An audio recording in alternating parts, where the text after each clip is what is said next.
샬롬. 사랑하는 형제자매 여러분, 그동안 평안하셨습니까? 김용수 목사입니다.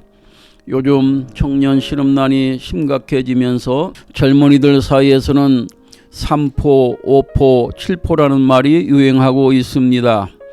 연애와 결혼, 출산을 포기한 3포, 내 집 마련, 인간관계 포기한 것을 5포, 여기에 꿈과 희망까지 포기한 것을 7포라고 합니다.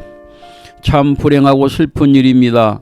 예수님은 무거운 인생의 짐을 지고 힘겹게 살아가는 인생들에게 초청하시기를, 수고하고 무거운 짐진 자들아 다 내게로 오라, 내가 너희를 쉬게 해주신다고 말씀하셨습니다. 희망고 하겠습니다. 희망을 가지세요. 좋은 일이 있을 것입니다. 나의 희망은 예수님과 함께 영원히 행복하게 사는 것입니다. 이 세상에 살고 있는 사람들은 달팽이가 집을 지고 이동하듯이 크고 작은 짐들을 지고 살아가고 있습니다.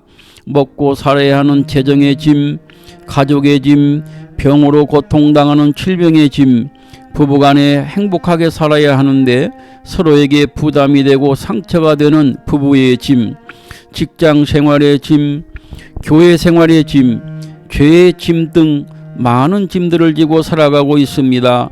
그 중에서 제일 크고 무거운 짐이 무엇일까요? 죄짐이라고 할 수 있습니다. 죄의 문제가 해결 안 되면 하나님과의 관계가 막힐 뿐 아니라 축복이 막히고 기쁨이 사라지고 결국에는 지옥으로 가기 때문입니다. 그러면 어떻게 해야 죄의 문제가 해결될까요? 예수님을 통하여 죄사함 받음을 믿어야 합니다. 사도행전 13장 38절 39절 말씀 읽어보겠습니다. 그러므로 형제들아, 너희가 알 것은 이 사람을 힘입어 죄사함을 너희에게 전하는 이것이며, 또 모세의 율법으로 너희가 의롭다 하심을 얻지 못하던 모든 일에도 이 사람을 힘입어 믿는 자마다 의롭다 하심을 얻는 이것이라. 회개해야 합니다. 사도행전 3장 19절 말씀입니다. 그러므로 너희가 회개하고 돌이켜 너희 죄 없이 함을 받으라. 이같이 하면 새롭게 되는 날이 주 앞으로부터 이를 것이요. 그리고 죄를 회개했으면 다시는 죄를 짓지 않도록 힘써야 합니다. 그것이 진정한 회개입니다. 요한복음 5장 14절 말씀 읽겠습니다. 그 후에 예수께서 성전에서 그 사람을 만나 이르시되, 보라, 내가 나았으니 더 심한 것이 생기지 않게 다시는 죄를 범하지 말라 하시니, 염려 근심의 짐을 하나님께 맡겨야 합니다. 시편 55편 22절 말씀입니다. 내 짐을 여호와께 맡기라. 그가 너를 붙드시고 의인의 요동함을 영원히 허락하지 아니하시리로다. 이 시는 다윗이 지은 시입니다. 뛰어난 장수요 왕이었던 다윗도 일생의 생명의 위태로운 위기가 한두 번이 아니었습니다. 심지어 그의 아들 압살롬이 반역하여 죽느냐 사느냐 하는 생사기로에서 하나님의 도우심으로 살아났습니다. 엄청난 환난을 당한 다윗이 말하기를, 내 짐을 여호와께 맡기라. 그리하면 하나님이 붙들어 주시고 의인의 요동함을 영원히 허락지 않으신다는 것입니다. 여기서 짐은 소유물을 가리킨 것이 아니라 인생 여정 중에서 당면하게 되는 각종 염려, 근심, 걱정 등을 의미합니다. 우리는 인생을 살다 보면 건강 문제, 가정 문제, 경제적 문제 등등 갖가지 환난 풍파를 만나게 됩니다. 그래서 때로는 얼굴이 수척하도록 근심 걱정에 시달릴 때도 있습니다. 그것은 왜 그럴까요? 자기 짐을 스스로 감당하려고 하기 때문에, 걱정, 근심에 시달려 마음의 평강을 누리지 못하기 때문입니다. 인생은 내 것이며 내 인생의 모든 것은 내가 감당해야 한다는 생각 때문입니다. 그러나 형제 자매 여러분, 이 시간 잠깐 깊이 생각해 볼 것은 농부가 농사지어서 열매를 거두는 일을 생각해 봅시다. 농부는 밭을 갈고 씨를 뿌리는 정도이지 곡식을 자라게 하고 열매를 맺게 하는 일은 절대 못합니다. 이처럼 우리가 어떤 인생 문제를 감당하려고 하는 것은 내가 곡식을 자라게 하고 열매를 맺게 하려고 하는 것과 같습니다. 우리의 인생이 내 것 같지만 사실은 내 것이 아니라 인생의 주인은 하나님이십니다. 잠언 16장 9절 말씀을 읽어봅니다. 사람이 마음으로 자기 길을 계획할지라도 그의 걸음을 인도하시는 이는 여호와시니라. 세상을 살아가다 보면 내 마음대로 되는 것도 있지만 안 되는 것이 더 많다고 할 수 있습니다. 우리에게 지워진 짐들도 내 힘으로 해결할 수 없는 것들이 너무나 많습니다. 그런데도 내 스스로 내 짐을 해결해 보려고 한다면 얼마나 우매한 일입니까? 다윗이 내 짐을 여호와께 맡기라고 스스로를 향하여 권면하는 것은 다윗은 뛰어난 믿음의 사람이었으므로 하나님만이 자기 문제를 해결할 수 있음을 알았기 때문입니다.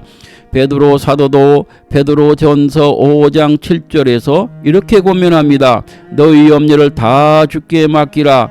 이는 그가 너희를 돌보심이라. 사랑하는 형제자매 여러분, 근심 걱정에서 자유로워지고 기쁘게 살기 위하여 우리가 취할 수 있는 방법 알려드립니다.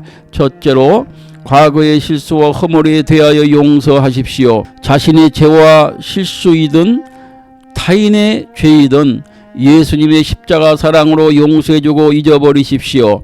시편 103편 12절 말씀 읽어봅니다. 동이 서에서 먼 것 같이 우리의 죄를 우리에게서 멀리 옮기셨으며, 둘째로 미래의 모든 것을 하나님께 맡기십시오. 우리가 근심하는 이유는 앞으로 다가올 일에 대하여 알 수 없는 불안 때문인 경우가 많습니다. 하지만 그것은 하나님께 대한 불신앙 때문이라고 할 수 있습니다. 왜 그렇습니까? 인생은 비록 내가 살고 있지만 인생의 주관자는 하나님이시기 때문입니다. 하나님은 나의 생사 화복뿐 아니라 세세한 부분까지도 주관하시는 분이시니 내가 할 일은 다 돼 다가올 미래를 하나님께 맡기십시오. 셋째로 오늘의 시간에 기뻐하고 감사하십시오. 데살로니가전서 5장 16절에서 18절 말씀 읽어보겠습니다. 항상 기뻐하라. 쉬지 말고 기도하라. 범사에 감사하라. 이것이 그리스도 예수 안에서 너희를 향하신 하나님의 뜻이니라. 불안과 두려움, 낙심, 슬픔을 물리쳐버리고 찬양과 은혜 받는 일, 하나님 말씀 듣는 일 등을 통하여 기쁨과 감사한 일에 몰두하십시오. 형제자매 여러분에게 어둠이 물러가고 우울증이 물러가고 더러운 귀신도 물러가고 대신 성령 충만하고 천사가 와서 여러분을 지켜주실 것입니다. 마지막으로 기도에 힘쓰시기 바랍니다. 하나님께 인생의 모든 짐을 맡긴다고 해서 시간만 흘러가도록 해서는 안 됩니다.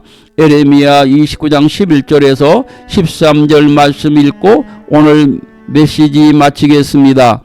여호와의 말씀이니라. 너희를 향한 나의 생각을 내가 아나니 평안이요 재앙이 아니니라. 너희에게 미래와 희망을 주는 것이니라. 너희가 내게 부르짖으며 내게 와서 기도하면 내가 너희들의 기도를 들을 것이요 너희가 온 마음으로 나를 구하면 나를 찾을 것이요 나를 만나리라. 아멘. 기도하겠습니다.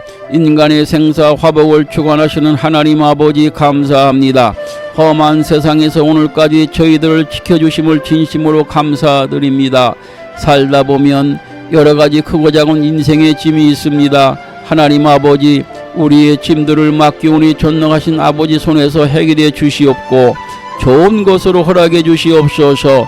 이 시간 이후로 염려 근심은 다 사라지게 하옵소서. 예수님의 존귀하신 이름으로 기도드립니다. 아멘.